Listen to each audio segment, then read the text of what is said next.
Good morning. It is with great sadness that I share with you that on Thursday night this last week, beloved member, mother, wife, artist, friend, warm and joyful, brilliant and bright spirit, Yvonne Most passed away. Yvonne had been struggling with cancer for many months. Many of us met Yvonne first at the retreats where for so many years she would lead a workshop, one of the perennial favorites, teaching people how to decorate and paint gourds. Her joyful, warm, loving, and creative spirit was part of what drew us to risk to explore our own sense of beauty and creative abilities. Her wisdom and support, kindness and courage was infectious.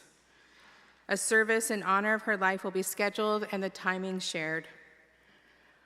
Our prayers are with Lee, her husband, and Raven, her daughter, who are with us today. She will be missed.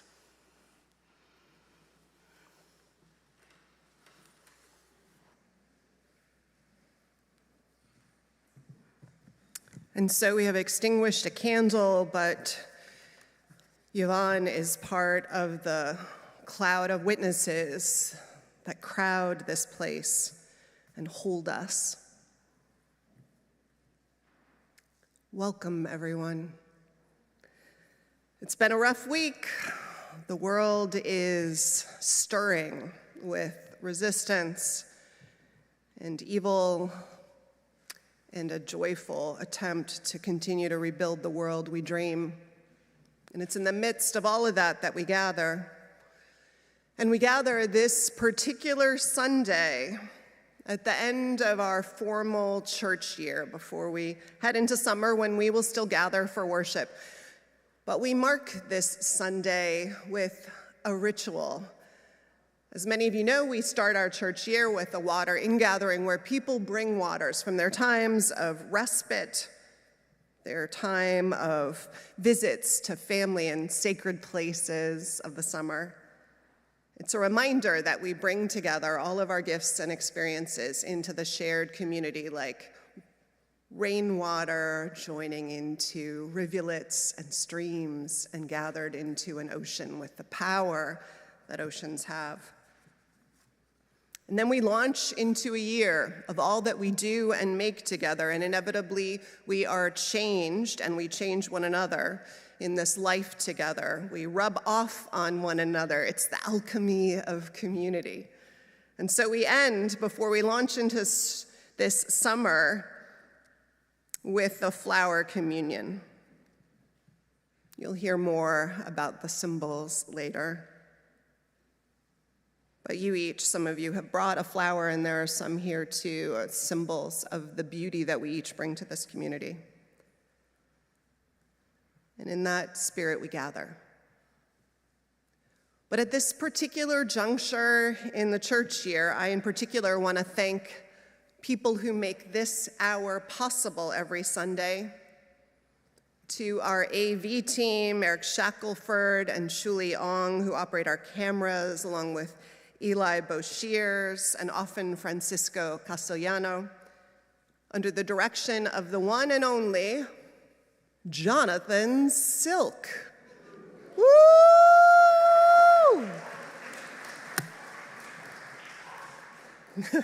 Even the dogs are happy. And our sextons, that fancy church word for custodians that I love, have also every Sunday readied the building. Thomas Brown and Calvin Jones and Matias Salazar Pineda and Francisco Castellano, under the leadership of Dan Barnard, our facilities director. Woo!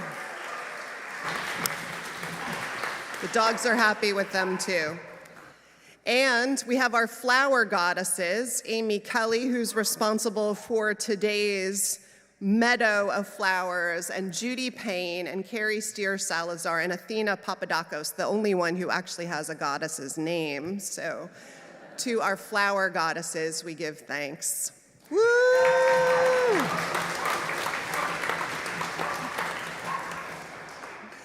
and our choir whose voices descend from the heavens upon us, and Bill Gans who accompanies them, and our soloists, Akane Ota and Nancy Munn and Andrew Kessler and Ben Rudiak Gould, with the leadership and under the leadership of Maestro Mark Sumner.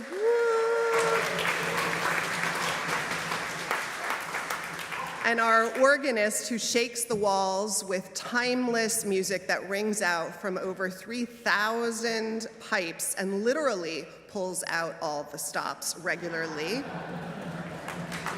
Reiko Oda Lane. Woo!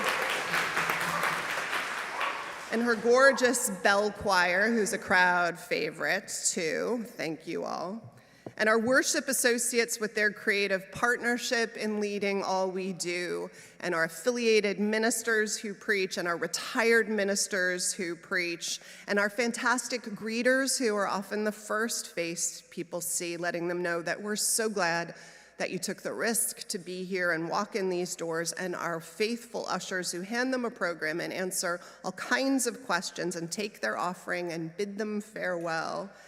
And leading that group of ushers, and literally, I don't think missing a day this last year, coming early, she walks every pew to make sure it's ordered and ready, and then walks them again when the service is over, and so kind and so competent is someone I want to draw particular attention to. So Linda Messner, where are you? Can you come in? Linda Messner. Can you come down, Linda? Linda, you are our star, and we have a gift for you. It's in the minister's book group, a book on awe that we'll be reading in the fall. And so you have all summer to read it. And so I want you to know that we have awe and gratitude for you that is immeasurable.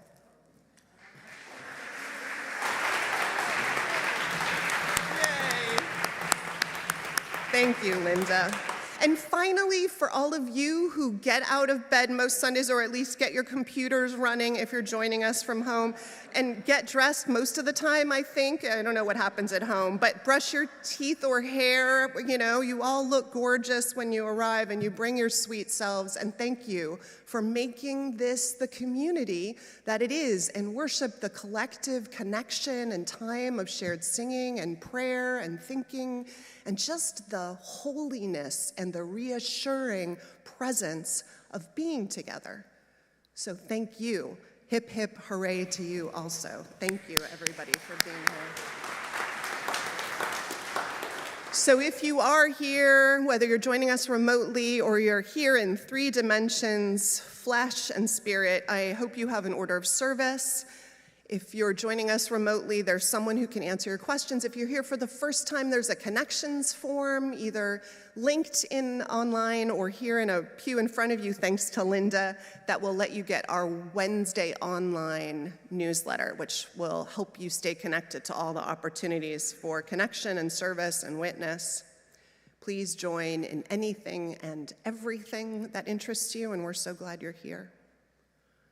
And with that, let us take in the harvests of this year.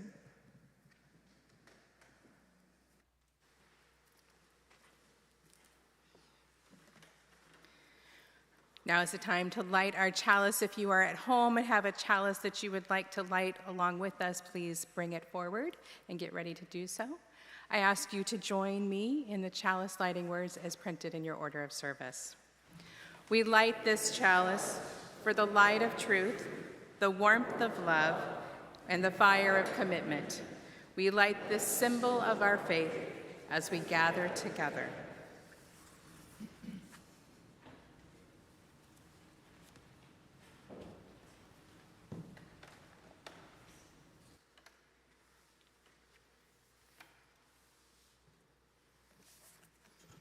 Good morning. Our reading today is All of Us Are Beautiful by Thomas Rhodes. We come in a variety of colors, shapes, and sizes. Some of us grow in bunches. Some of us grow alone. Some of us are cupped inward, and some of us spread ourselves out wide. Some of us are old and dried and tougher than we appear, and some of us are still in bud. And some of us grow low to the ground, and some of us stretch high to the sun. Some of us feel like weeds sometimes, and some of us carry seeds sometimes. Some of us are prickly sometimes. Some of us smell. And all of us are beautiful. What a bouquet of people we are. So if you have not yet done so, you can bring a flower to offer this year, and I invite you to bring it forward.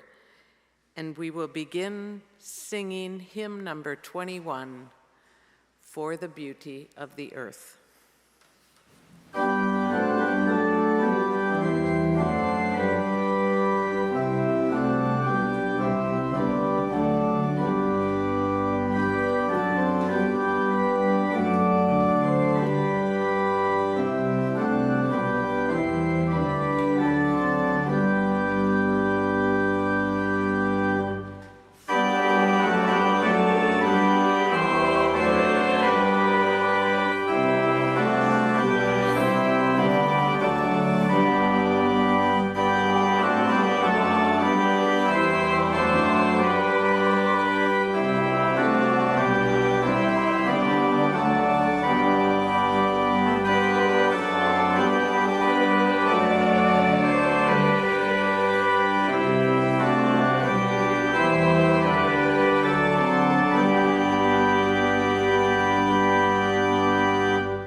You can remain standing because it's time for our covenant.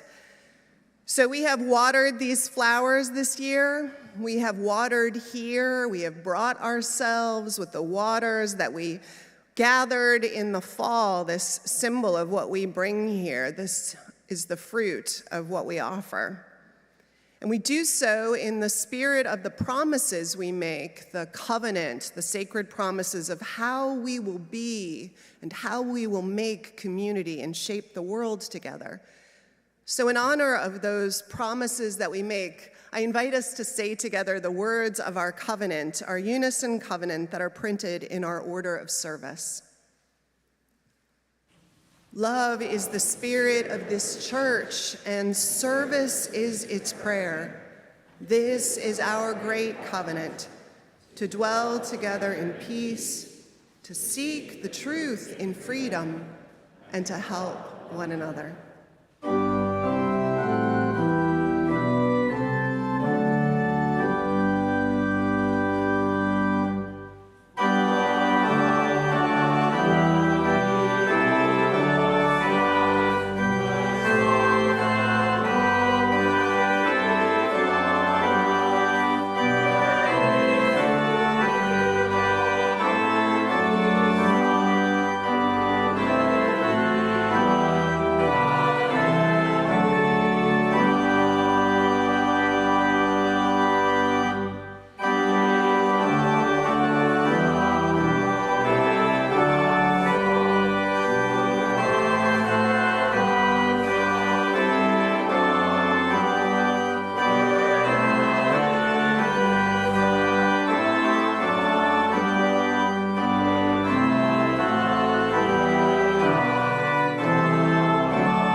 Before you sit down again, I invite you, because this is going to be a long service, I invite you to just greet the people that are in the nearest to you and say good morning and hello. Those online, please say hello as well.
All right, let's come back together.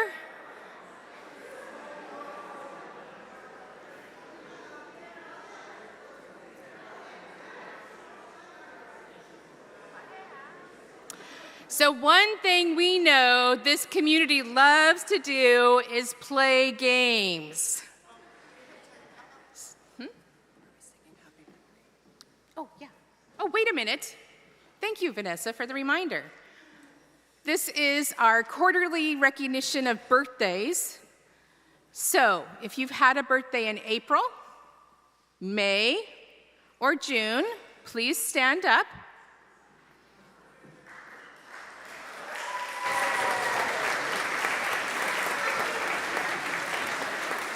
There are ring pops out in the gallery for you to get to celebrate, and we're going to sing happy birthday.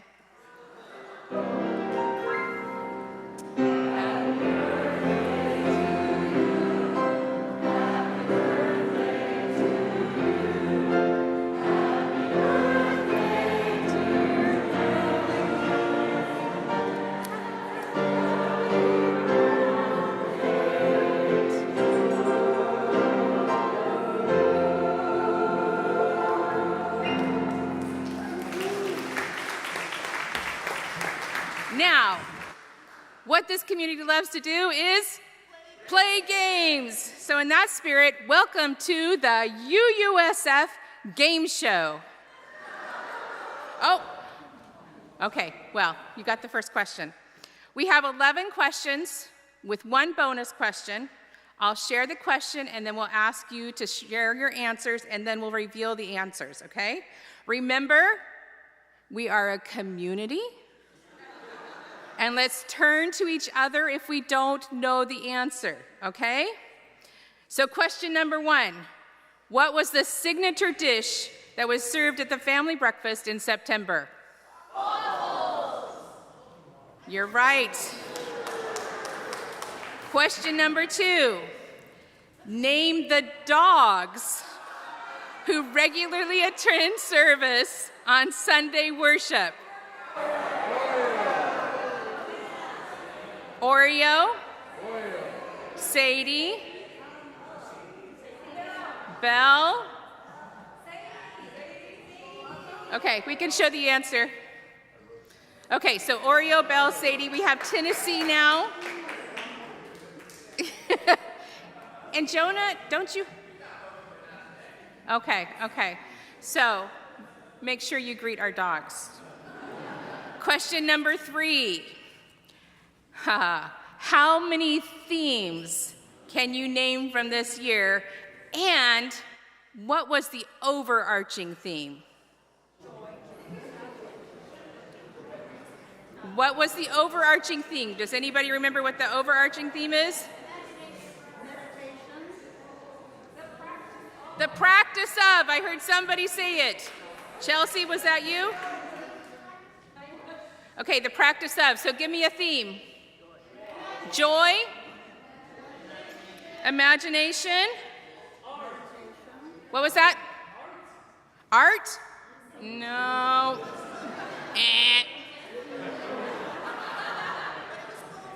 Inclusion?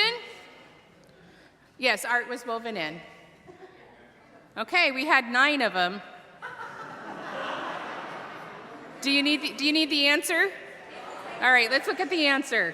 Invitation, deep listening, repair, presence, story, inclusion, trust, joy, imagination, and freedom. I love how we got joy and imagination because that was the most recent ones. Deep listening, yeah, we need to revisit that one.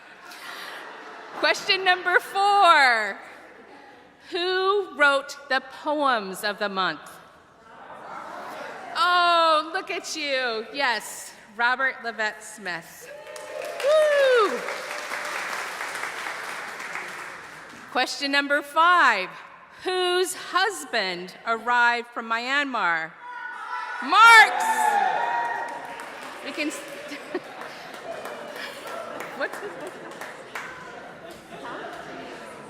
What was his name? Danny. Good job.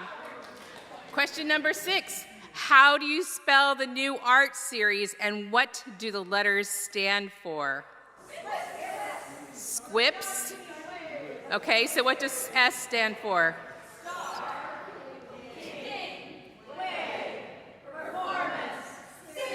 Look at you. Oh, it's the choir. All right. See the answer. Question number 7. Cheryl, no cheating on this one. Wherever you are, where are you, Cheryl? All right. What was the theme for the auction? Garden party, but there was a second theme. All right, Jonathan. Oktoberfest was on there too. All right, question number 8. What happened on November 5th? The presidential election. Yep.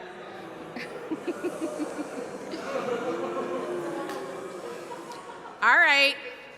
Question number 9. What building blocks were used in the elementary class this year? Legos. Who said Legos? Ah, Luann. Answer? There we go. Question number 10. What church did middle schoolers visit that has a purple building? Her church. Ami. Answer? Yep. Question number 11. How many, if you were here on May 4th, you would know this, how many graduating high school seniors did we have this year? 2. Answer? Davia and Lucas Keeley. All right, here's our bonus question. Where was the all-church retreat held over Memorial Day weekend? Occidental. What's the actual camp name? CYO. Okay. And there we are. Good job, everyone. Good job.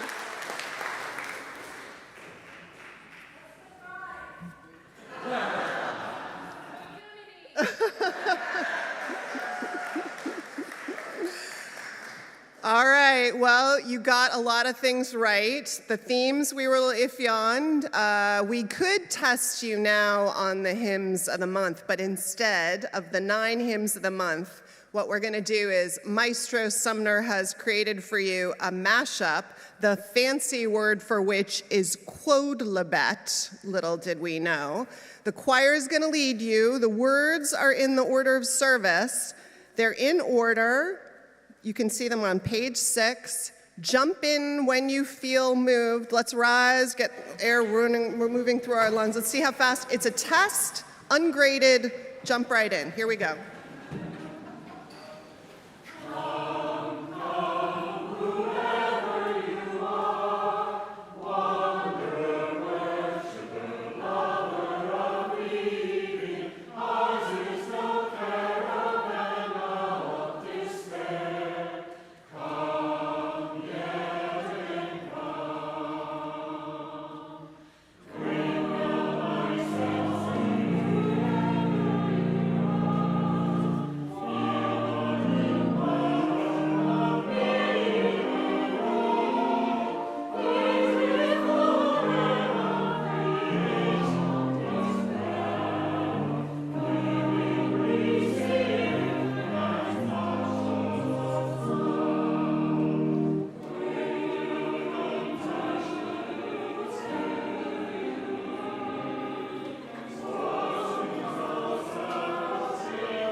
no, we totally nailed that. I mean, we just nailed that.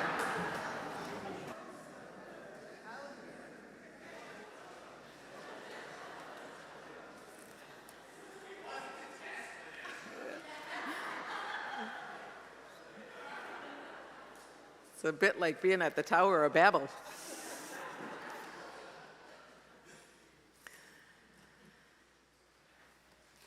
So when I first came to the Bay Area in 1997, I engaged in a practice called authentic movement. It's a movement practice that helped me strengthen my ability to move from within, to pay attention and move from my own impulses, trusting my body wisdom and my experience. A self-directed movement with eyes closed and always moving in the presence of witnesses. It was the right practice for me as a young adult, for despite my seemingly being an independent, adventurous, tough, and risk-taking being, I still so found myself seeking direction from outside myself, often scanning people's faces when I was speaking, or listening for cues, verbal cues, to check whether someone approved or disapproved, and I adjusted my behavior accordingly. Authentic movement brought forth the courage to listen to myself, to trust myself, to listen to feedback from witnesses in an effort to grow and see what I had noticed or not noticed or didn't want to notice, and also to more readily discern when the feedback people were giving me was filled with projection. A simple guide in the practice of authentic movement is that when you get distracted or realize that you're moving around kind of aimlessly, return to the body, reconnect to the self, and move from there. In more common language, find my footing. Feel my feet firmly on the ground, root myself in purpose, and then move forward. Or as the late Ramu Aki, a fine fool and poet and artist, once said to me, "When I come to an intersection and I don't know which way to go, I stand there until I do." This authentic movement practice was essential as Reverend Kay Jorgensen, the past social justice minister of this congregation, and I were founding Faithful Fools, an organization based 10 minutes down the hill from here in the Tenderloin, a strong outreach ministry of this congregation. There were many voices telling us that we were naive, and especially as women, that we didn't know what we were doing. Yet we did. Our movements were and are rooted in the UU principles and purposes, and in the Franciscan values that compel me every day. This recall of the authentic movement practice has served me well, especially in the last year, as individual and communal challenges abound, and the need to listen and to listen, and to learn is constant.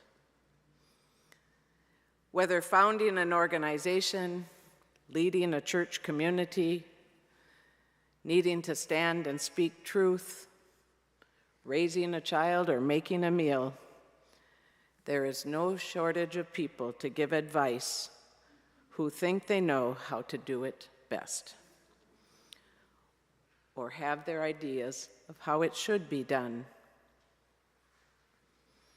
I've learned that if we think there is a right way, we can often get in the way of what Buddhists call right action. There's a risk when we become too organized or too cautious as individuals and organizations. We can get disconnected from the spontaneous and ever-surprising sources of inspiration or challenges, or even chaos that calls us to action, and that can help us grow and discover courage that was beyond our limited imagination or that we didn't know we were capable of. This community,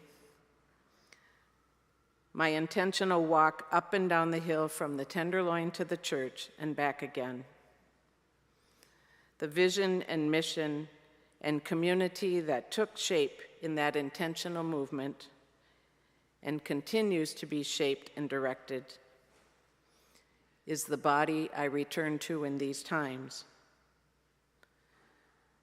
I long to move authentically with a clarity of purpose and a responsibility with all of you, with the community of faithful fools, with my neighbors, and all who are so unabashedly committed to be blooming, thorny, purpose-filled souls. May the reflections on this past church year, where we have moved and witnessed one another through many celebrations, actions, and challenges, lead us to move and act boldly as we anticipate beginning again.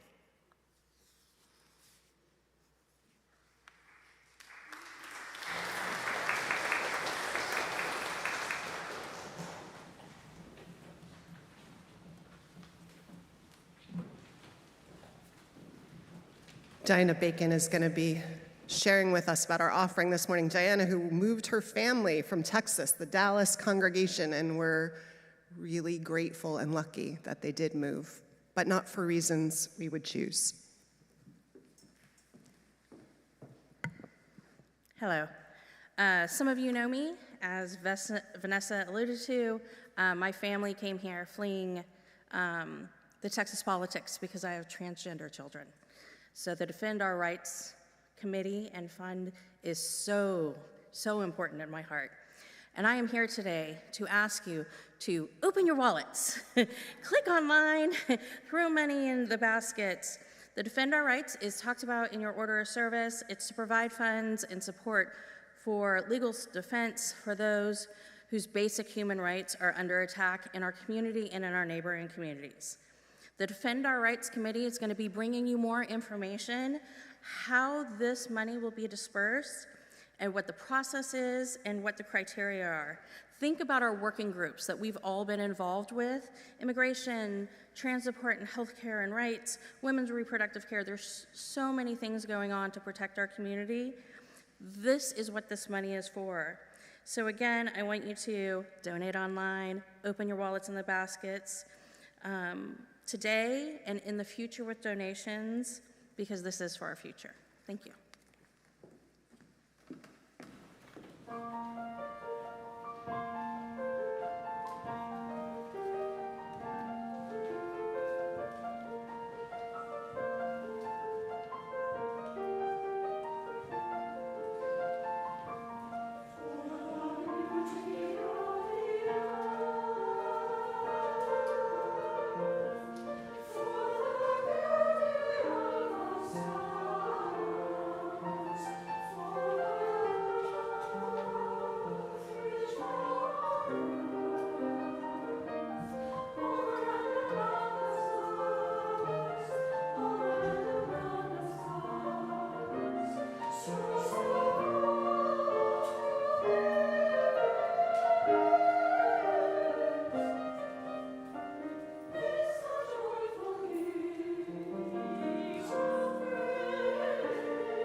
I need to be able to see you.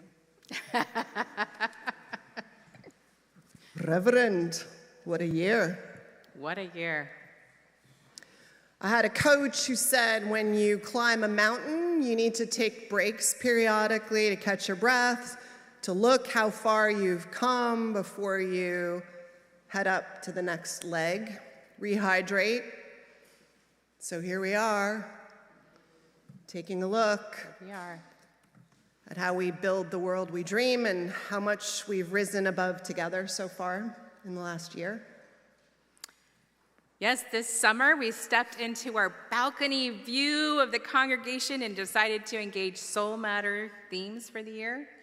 And all the while we were inviting folks to join us in the UU the Vote effort, writing letters encouraging folks to vote their values. Over 16,000 letters in all. We even blessed them in the garage before they were taken to the post office. Thank you, Cal. Yeah, I'd never blessed letters in a hatchback car before. There was a first. And in September, we kicked off with a waffle breakfast. You all got that right. And a bunch of new families joined, and new babies too, and all ages started engaging in monthly themes through their classes with poems and art. You were right, questions and small groups.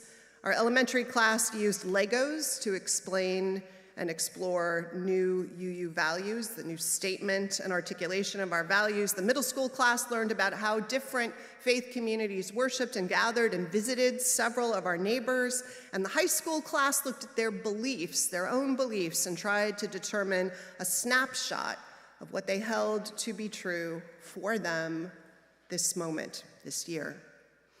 We moved into October, ready to celebrate garden party and Oktoberfest style at the auction. We'd had opportunities to engage topics for end-of-life planning. Members, some of whom were funded by the community, went to do fair election work in the states from Arizona to Nevada to Georgia. We gathered on November 5th to watch the election results and then gathered again the following evening to hold each other in community and care. We engaged in classes about personal, communal, and prophetic theology. We celebrated holidays together through the hanging of the greens and Christmas Eve, Day of the Dead, Lunar New Year. In response to the election and in preparation for the inauguration, we had a social justice town hall to determine our priorities for our work together. And then we developed some 10 working groups and launched into those groups with resources to help them structure their time together. Some have taken off and are active, others are still waiting on leadership. So you can look at the 10 groups and see if you want to take the lead. We hosted, as we have each year since 1988, the Interfaith Winter Shelter for 3 weeks, and we provided a warm, welcoming space for those who needed it. Oh, and don't forget, we brought back community suppers this year. People were able to gather at each other's homes to share a meal and build relationships. We had 3 with over 15 meals hosted and over 60 participants. Our young adult group grew and had to move their monthly lunches to the church because the local restaurants couldn't handle the big of a group. Let's hear a shout out from the young adults. We've had 21 new members join this year and at least 3 new puppies. Some of whom are still learning how to be in church, but we'll give them time.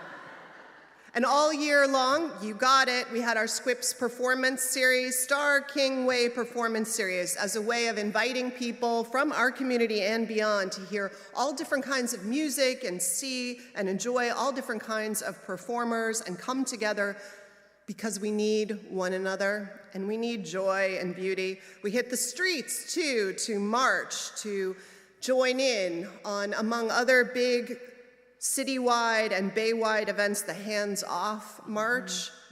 Every Wednesday morning at rush hour, members and friends gathered on the steps of this church, raising awareness about the concerns of the day. And almost every week on Sunday mornings, we had speakers addressing the moral questions, world events, and causes that speak to the perennial challenge of how to live our values as religious people, translated into actions we take in the world we shape and stand for. Whoop, whoop. We tended intentionally in many ways this year to our connection to Faithful Fools to build programming and support one another's work and ministries, and tend to that long-standing and important connection. We even hosted a Bay Area youth group with 15 youth from 4 different congregations here that worked with the Faithful Fools. We sponsored local UU clergy gatherings long dormant in the Bay Area, working with former member and now minister in Redwood City, Brian Ferguson. And last week's meeting, we had 28 ministers from the larger Bay Area present because we need one another, especially now. We launched our annual giving campaign with the theme Journeying to Safe Harbors, and asked people to dig deep and increase their pledges, your pledges, by 5 to 10% to meet our goal of $765,000. And on average, people increased their pledges by more than 20%. Woo! Woo! And we exceeded our goal and reached nearly $780,000. Plus additional gifts that you gave to offset the rental loss of income that we've experienced this year. Thank you for your generosity, which includes the annual offerings, which almost every Sunday we give away to an outside cause. A sum that adds up to over $30,000 during the year, closer maybe to 40. I have to add it up and put it in the newsletter by the end of this church year. And we did all of this at a time when we are at a tipping point in the congregation of leaning into building beloved community in expressive, big new ways. It's a blessing to be able to continue the momentum and not have to make hard cuts that would probably stall it. And we're taking our voice in new creative ways into the world. We launched our podcast, Pod and Country, with interviews, poetry, comedy, and centered in UU values, an audio magazine for the spirit. And in the past month, we have celebrated our graduating high school seniors and youth in worship. We have gathered in the Redwoods for our annual church retreat to build fairy houses, sing campfire songs, and enjoy each other's company. There are over 1,500 subscribers to our online ministry through our YouTube channel, UUSF Media. Shout out to Jonathan Silk.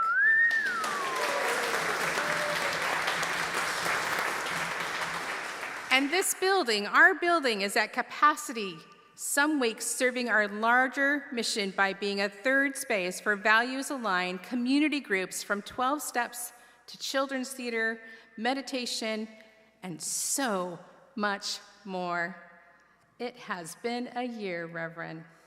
Yes, it has been a year. So having said a few of the things in words, let's look at it in pictures.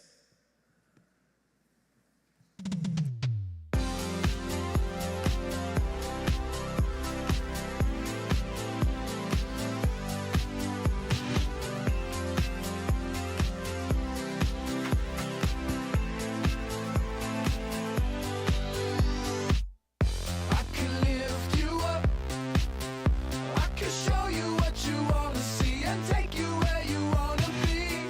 You could be my love.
Each year, we all bring who we are and what gifts we have to offer, and we literally put them on the altar of this community. We join together, making this place more beautiful than we found it. And each year, this place, this community changes us.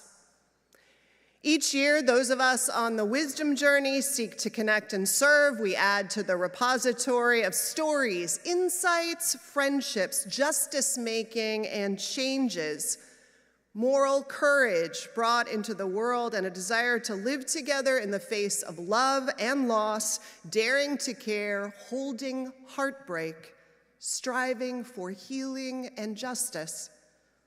All of it.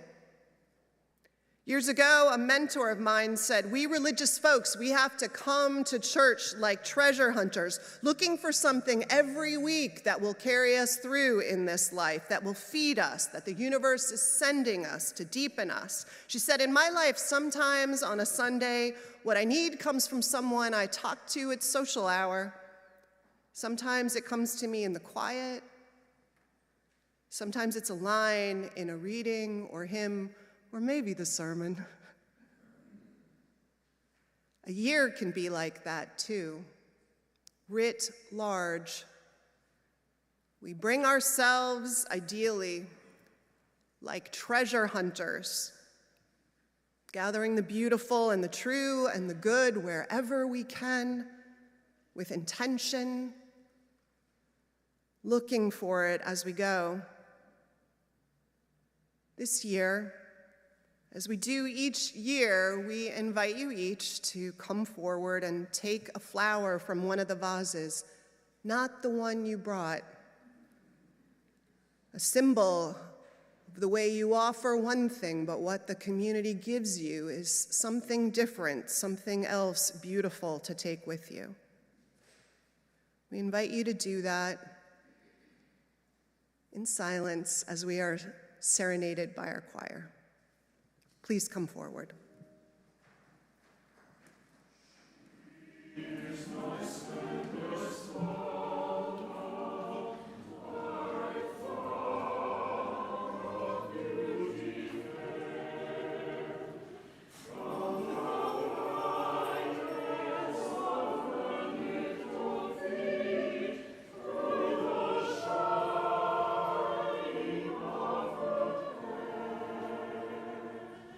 Lord.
Testing. Awesome. Are there people that want to share the intention or the treasure that they are taking with them today with their flower? We'll just take a few as people are gathering their flowers. If you do, let me know. By the way, I have silk flowers if you have allergies. So if you have allergies, come to me.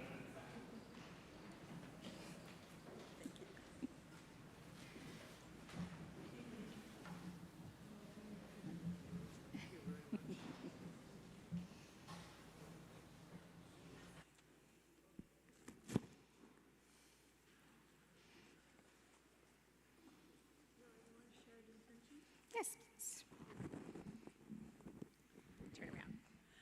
Hi, I'm Deborah, and my shared intention with this gorgeous flower is no matter how stressed I am or worried about everything weird that's going on in the world, I'm going to remember to stop, take a breath, and notice the beauty around me.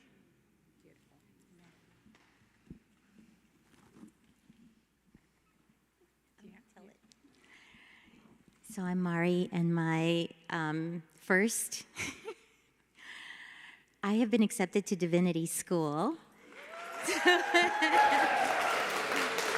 So my intention is to always carry everybody here with me so I can make it all the way through. Woo-hoo. You will. You will.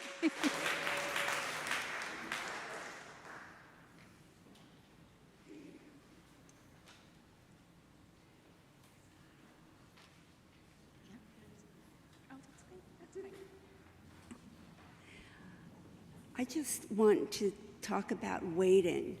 And I was told a week and a half ago that my cat was so ill that she was going to die, and that I could have her euthanized on the spot. And no, I thought about, I was ready to do it, and then I stopped. And I felt that she really had to have a very, very good last few days, and have people come and appreciate her. And that's what happened, and she's still alive today. And I just am really glad about waiting.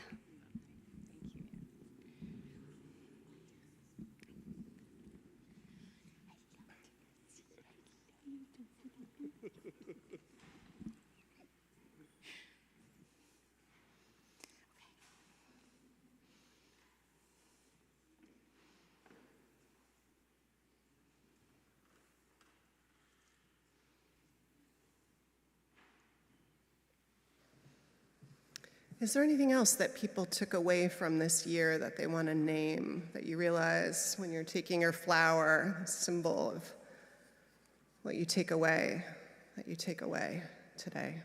You can raise your hand if you want Laura to get her steps in today. Looks like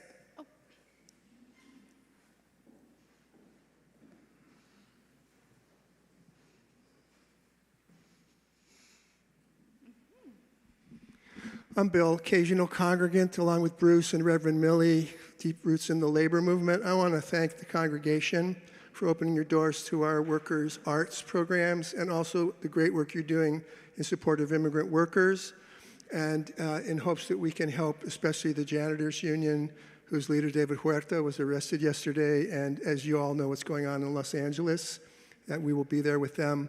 The local labor movement is meeting today, emergency defense kind of meeting. So, for our immigrant brothers and sisters. Thank you.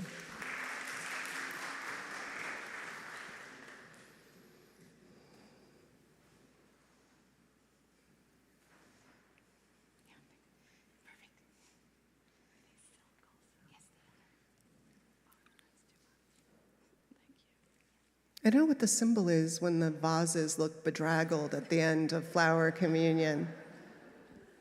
That we leave nothing, what does it say? Leave nothing on the field? Is that the expression, in sports? Leave it all on the field, yes. May we leave it all on the field. invite you into a time of meditation. Settle into your seats. Plant your feet firmly on the ground. Take a deep breath in and let it out. If you so choose and feel safe to do so, then close your eyes. Let us turn inward. Feel the rhythm of the breath in and out, in and out. Find the peace of just being with the flow of the breath. Letting go of yesterday and tomorrow. Feel the restorative power of the peace of this moment. A peace large enough to open to the concerns and sorrows that trouble us. A stillness quiet enough to respond to the joys and celebrations that enliven us. There is safety here in the rhythm of the breath. The ebb and flow of life is enacted with each one.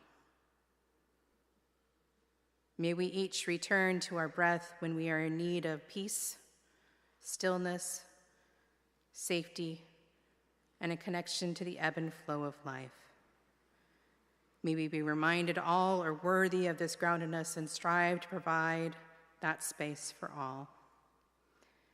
May we be uplifted by the gratitude of this year of life together, of all that holds and upholds us in this community and the possibilities we find and make in it. May it be so. And now let me invite us into a time of shared quiet. Let us tune into the still small voice in each of us and listen to what it needs at this time in our lives. This is also a time to honor the memory of a loved one who you may have lost or whose presence is deeply felt. We invite you to stand or place your hand on your heart as a silent witness to that loss. This world doesn't always make space to acknowledge and hold these losses, but they are so present to us. Let us enter into and hold our quiet together.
There's one hymn that's one of my favorites that wasn't one of our hymns of the month this year. Says, "For all that is our lives, we come in thanks and praise. For all life is a gift that we are called to use to build the common good and make our own days glad." Blessings on another year of life together, my friends. Gratitude to each of you for what you've brought of yourself to the altar of our shared living and building of this beloved community, to making a world of greater love and justice together, for all we've offered one another in the journey to deeper wisdom and compassion, for the ways we have companioned each other in all that has been thrust upon us this last year. Thank you all. I love you. Bless us all. So one last look from the resting place in the journey up the mountain, and there's quite a journey still to traverse together. But we can take a moment to take in what we've done together and to say, hip, hip, hip, hip, hooray, hip, hip, hooray. Let's rise, let's sing our closing hymn together. It's number 305 in our gray hymnal, De Coloris.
Please be seated.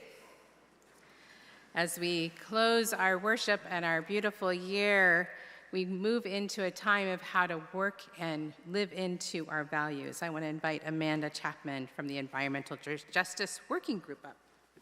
Hello. Thank you. I am Amanda Chapman from the Environmental Justice Working Group. Please. Oh, that's better. We are working toward zero waste at Sunday Social Hour to help our congregation live into our Unitarian Universalist values and the seventh principle. With the leadership of Deborah Baldwin, we have so far accomplished the following. Using the church's stoneware, cups, plates, glasses, tea towels, and real spoons in place of disposable items. Using a sugar dispenser in place of packets of sugar, and adding a dairy-free creamer option. All right, we've been working. So while the church sextons make the coffee and set up the tables and urns, which we appreciate very much, the washing of this non-disposable equipment is not something that we can add to their responsibilities. So we are looking for people to join us in making this process possible. If you would like to help, once or twice a month, clear, wash, dry, and stow these items, as well as putting them out. I don't know how I left that out. So putting them out and then cleaning them up. Please add your information to one of the sign-up sheets out in the courtyard by the snacks. Or this week I put them on the welcome table. I hope nobody minds. Or email me or Deborah. My email address is in the flame and in the order of service. And Deborah's is in the member directory, Deborah Baldwin. Additional volunteers are also needed to launder the kitchen items. Deborah's been doing it on her own. I'm going to start helping, but we could use a couple more people to just take the tea towels home and wash them and dry them and bring them back. So there's space for that also on the sign-up sheets, or contact me or Deborah. So it's, teamwork makes the dream work. Let's get a few more people. Thank you.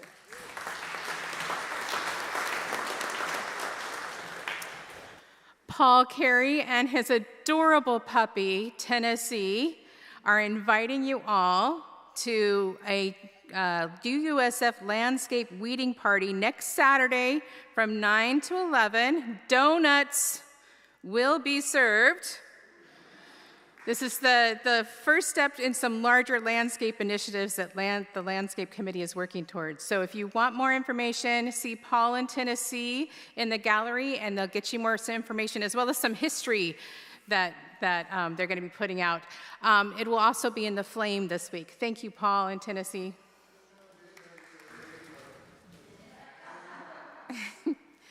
In your order of service, you'll also see there's some rallies coming up. Be mindful of those where we can step out in our community and represent our values in real time and supporting people. There are some rallies that we aren't able to publish for safety reasons, so if you need more information about that, contact Vanessa or I or Emma or Alicia, and we'll connect you to the people that are doing that work.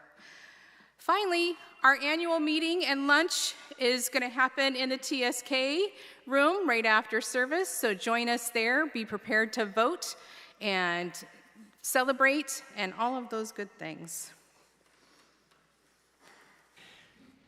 Let's rise. We're going to extinguish our chalice first, but carry the flame of it in our hearts, light of truth, the warmth of love, the fire of passionate commitment we take into the world until we gather again. And I invite us to join hands. If you're immunocompromised, you can cross your hands across your chest, but join hands as we say our benediction. And maybe you all can say it with me. Want to give it a try? And now, in our comings and our goings, may the light of love shine upon us, out from within us, be gracious unto us, and grant us peace. For this is the day we are given. Let us rejoice and be glad in it. Amen.